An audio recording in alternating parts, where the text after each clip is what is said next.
காங்கிரஸ் கட்சியுடைய மாநில தலைவர் திரு செல்வ பெருந்தகை இணைப்பில் இருக்கா. சார் வணக்கம். வணக்கம். தேர்தலுக்கு ஓராண்டுக்கு முன்பே கூட்டணி இறுதி செய்திருக்கிறது அதிமுகவும் பாஜகவும். இன்னும் பல கட்சிகளை உள்ளே கொண்டு வருவதற்கான முயற்சிகளையும் மேற்கொள்றாங்க. ஒரு 5 முனை போட்டி இங்க நிலவுவதற்கான வாய்ப்புகள் இருக்கு. எளிய முறையில் வெற்றி பெற்றலாம், இலகுவா வெற்றி பெற்றலாம் அப்படிலாம் பேசப்பட்டது. ஆனா இப்போது திமுக வர்சஸ் அதிமுகங்கிற இருதுருவ அரசியலுக்குள்ள மீண்டும் இந்த 2 அணிகளும் நடக்கக்கூடிய போட்டி ரொம்ப டஃபா இருக்கிற மாதிரி தெரியுது. ஒரு டஃப் கிடையாது. என்ன டஃப் இருக்கு? இந்த 2 முனை, 3 முனை, 4 முனை இருந்தாலும் வெற்றி பெற போவது இந்தியா கூட்டணி. நான் ஒரே ஒரு வார்த்தை கேட்கிறேன். எந்த அடிப்படையில அதிமுக பாஜகவோடு கூட்டணி வைத்திருக்கிறார்கள்? ஏதாவது ஒரு முகாந்திரம் இருக்கிறதா? ஏதாவது ஒரு வார்த்தை இந்த விதத்தில் இதில் நியாயம் இருக்குன்னு சொல்ல முடியுமா? திமுகவை ஆட்சி பொறுப்புல இருந்து அகற்றணும்ன்றாங்க. எங்க அந்த ஒரு இலக்குன்றாங்க. சரி, அப்ப சமாதானம் எதுல சமாதானம் செய்யலாம்? நீங்க கட்சிக்குள்ள சமாதானம் செய்யலாம். ஜெயக்குமார் முன்னாள் அமைச்சர் அவர்கள் இப்போதும் இல்லை எப்போதும் இல்லை கூட்டணினார். அதே தான் எடப்பாடி பழனிசாமி சொன்னார். இப்போதும் இல்லை எப்போதும் இல்லை பாஜகவோட கூட்டணி இல்லைனார். ஆனா இப்ப கூட்டணி வச்சிருக்கீங்களே என்ன? நான் கேட்க 2 கேள்விக்கு மட்டும் அதிமுக பதில் சொல்லட்டும். ஒன்று, அம்மையார் ஜெயலலிதா அவர்களை கையூட்டு பெற்றவர், லஞ்ச லாவணியத்துக்கு ஆளானவர், குற்றவாளி, சிறை தண்டனை பெற்றவர், சிறையில் இருந்தவர் என்ன ஒரு பாஜக தலைவர் குற்றச்சாட்டு வைத்தாரு, விமர்சனம் செய்தாரு. இதே அமித்ஷாவும் பிரதமர் நரேந்திர மோடியும் ஒரு கண்டித்திருப்பார்களா? தலைவரை மாத்திட்டாங்கல்ல, திரு அண்ணாமலையே மாத்தியாச்சு. அப்ப அதெல்லாம் மறைஞ்சு போச்சுங்களா? மறைஞ்சு போச்சியா? அதே அண்ணாமலை தானே இன்னைக்கு பக்கத்துல உட்கார்ந்து இருக்காரு, அமித்ஷா பக்கத்துல. யார் அந்த அம்மையார குற்றவாளி, சிறை தண்டனை பெற்றவர், லஞ்ச லாவணியத்துக்கு ஆளானவர் அப்படின்னு சொன்னவங்க பக்கத்துல உட்கார்ந்து இருக்காரு. ஏதாவது சரி வருத்தம் தெரிவிச்சாரா? மன்னிப்பு கேட்டாரா?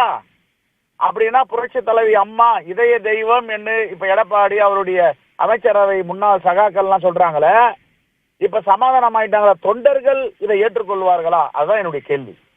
தொண்டர்கள் சமாதானம் ஆவார்களா? தொண்டர்கள் ஏற்றுக்கொள்வார்களா? எங்க அம்மா ஜெயலலிதா, எங்க இதய தெய்வம், அவங்களை இவ்வளவு மோசமான விமர்சனம் செஞ்சுட்டு உயிரோடு இல்லாதவங்களை நீத்தார் பெருமைன்னு சொல்லுவாங்க தமிழ்ல. நீத்தார் பெருமை என்றால் தமிழோட நாகரிகம் இறந்து போனவர்களை பற்றி விமர்சனம் செய்யக்கூடாது என்று. நாங்க கூட எல்லாரும் விமர்சனம் செய்வோம். அம்மையார் ஜெயலலிதா ஒருபோதும் விமர்சனம் செய்ய மாட்டோம். இறந்தவங்க, அவங்க இறந்து போயிட்டாங்க. நீத்தார் பெருமையை தமிழர்கள் கையாளணும். ஆனா இப்படி இறந்தவர்கள், உயிரோடு இல்லாதவர்களை பற்றி கடுமையான விமர்சனம், ஊழல் விமர்சனம் வச்சாங்களே, பக்கத்துல உட்கார்ந்து இருக்காரு. இந்த தொண்டர்கள் எப்படி பார்ப்பாங்க? அதிமுக தொண்டர்கள் எப்படி பார்ப்பாங்க? திமுகவை ஒழிப்பதற்கும் அழிப்பதற்கும் இதான் அஸ்திரமா? அது இந்த அஸ்திரத்தை வேலைக்கு ஆகாத இது. மக்கள் ஏற்றுக்கொள்ள மாட்டார்களே. சரி, இதை விடுங்க.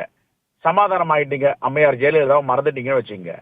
தமிழ்நாட்டு நலனில் பிஜேபி எந்த அளவிற்கு அக்கறையோடு இருக்கிறது? அடுத்த தலைமையை உருவாக்குகின்ற, அடுத்த தலைமுறையை உருவாக்குகின்ற பள்ளி கல்வித்துறைக்கு 2350 கோடி ரூபாய் பணம் அளிக்க வேண்டுமே, பணம் அளிக்காமல் ஏமாற்றிக் கொண்டிருக்கிறார்களே, பிடிவாதம் பிடித்துக் கொண்டிருக்கிறார்களே, மும்மொழி கொள்கையில் கையொப்பமிட்டால்தான் உங்களுக்கு பணம் தருவோம் என்றார்களே, அதை அதிமுக ஏற்றுக்கொள்ளுகிறதா? சொல்லுங்க. நான் ஏற்றுக்கொள்ளுகிறேன். தமிழ்நாட்டு நலனை நான் சமாதானமாகி விடுகிறேன், எனக்கு அக்கறை இல்லைன்னு சொல்லுவாங்களா அதிமுக சார்ந்த தலைவர்கள்? அப்போது இந்திய திணிப்பை ஏற்றுக்கொள்ளுகிறார்களா? சரி, ஜிஎஸ்டி நிலுவைத் தொகை இன்னும் கொடுக்கலையே, கொடுக்கலாம் பரவாயில்ல, தமிழ்நாட்டு நலன் எப்படி போனாலும் பரவாயில்லன்றது சமாதானமாகி விடுவார்களா? பேரிடர் நிதின்னு ஒண்ணு இருக்க, பெருவெள்ளம், காற்றாற்று வெள்ளம், வரலாறு காணாத மழை, 100 ஆண்டுகள் இல்லாத சேதம், இதையெல்லாம் பொருட்படுத்தாமல், எதையும் ஒப்புக்கொள்ளாமல் கொடுக்க மறுக்கிறார்களே, இதை பாஜகவோடு சமாதானம் செய்து கொள்வார்களா? இதையெல்லாம் தமிழ்நாடு மக்கள் அனுமதிப்பார்கள் என்று யாராவது நம்புகிறார்களா? யார் நம்புவார்கள்? தமிழ்நாட்டு மக்கள் விபரமானவர்கள், புத்திசாலிகள். எதையும் சரியாக தீர்மானித்து ஒரு முடிவை அவர்கள் கொடுப்பார்கள். எப்படி இதெல்லாம் ஏற்றுக்கொள்ள முடியும்? அதிமுக தலைவர்கள்ட்ட இந்த கேள்விகளை வைக்கிறோம். அதிமுக தலைவர்கள்ட்ட இந்த கேள்விகளை வைக்கிறோம். நன்றி திரு செல்வ பெருந்தகை, இணைப்பில் வந்து உங்கள் கருத்துக்களை பதிவு செய்ததுக்கு.